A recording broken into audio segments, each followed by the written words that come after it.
Kravene fra vores samfund, fra vores familie og måske især deleshed fra arbejdspladsen, den er enstydende. Du skal være innovativ. Det er det, der skal bringe vores samfund videre. Det er det, der skal sikre velfærden og sikre vores arbejdspladser i fremtiden. Og lad os nu antage, at det er helt usandsynligt, at vores gode ven Skovmand her, han sidder og får sig en rigtig, rigtig god idé. Hvad skal han så gøre ved den? Ja, i gamle dage, der var det altså lidt svært at få videreformidlet sine gode idéer. Det kunne foregå på den her måde.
Men sådan behøver det slet ikke at være mere.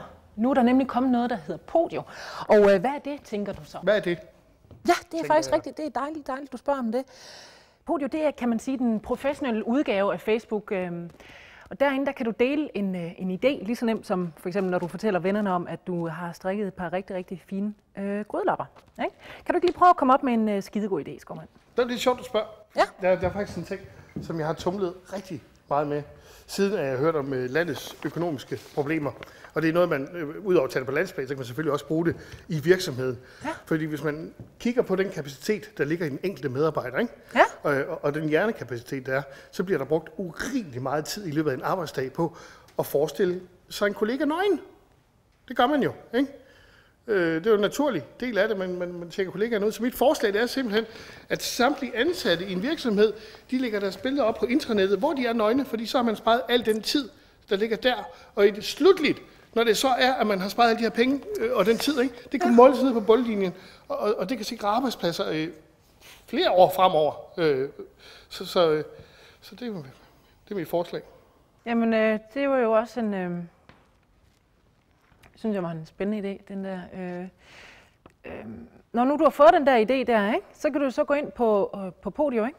Skovmand. Ja. Så går du ind på Podio. Derinde, der vælger du så dem, du gerne vil dele idéen med, hvor I så kan sidde i en lille plenum-ting der, og så diskutere din spændende idé. 5 hoveder tænker som bekendt bedre end et.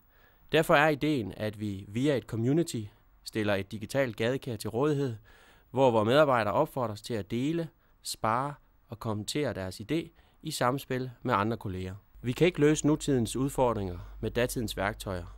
Valget af dialogværktøj er faldet på Podio. Podio følger en overskuelig og intuitiv informationsarkitektur på niveau med Facebook, som de fleste medarbejdere har et indgående kendskab til. Over i venstre side har vi de mapper, som den enkelte bruger har adgang til. Og hvis man klikker på mappen, så kan man se, at for mit vedkommende, så har jeg adgang til mapper, der relaterer sig til ambassadører af innovation, til en mappe, der hedder Nordisk Innovation, og så en samarbejdspartner, som vi i øjeblikket kører et samarbejde med.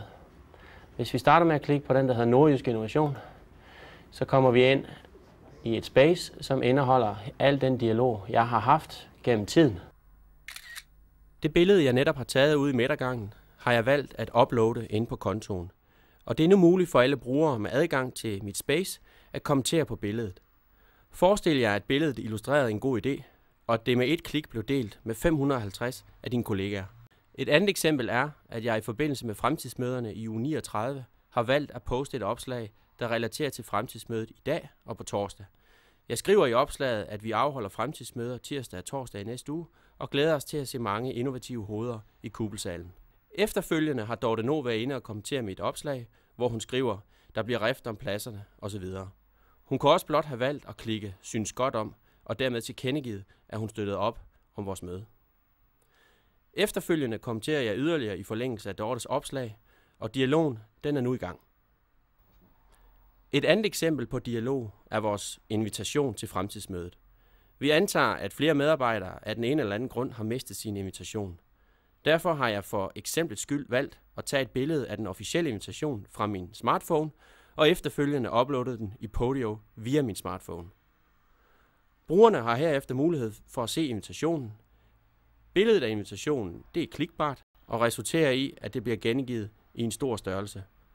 Og herigennem har man så mulighed for at læse præcist, hvad fremtidsmødet går ud på. Som tidligere nævnt er Podio opbygget på samme måde som Facebook. Et eksempel herpå er, at Podio kan hjælpe os med at optimere, forbedre relationer på tværs af afdelinger, i det synligt navn, billede, interesseprofil osv. let kan præsenteres. Nedenunder har jeg mulighed for at lægge mine innovationsmøder op og se, hvem har koblet sig på det møde. Men det super fede det er, at du behøver ikke engang være ved din computer, når det er, at du skal på Podio. Du kan nemlig bare bruge din iPhone eller din tablet. Og Skovmand, når vi så får en god idé, skal vi så ikke bare løbe ud i verden, kaste os ud i det, spred dine idéer!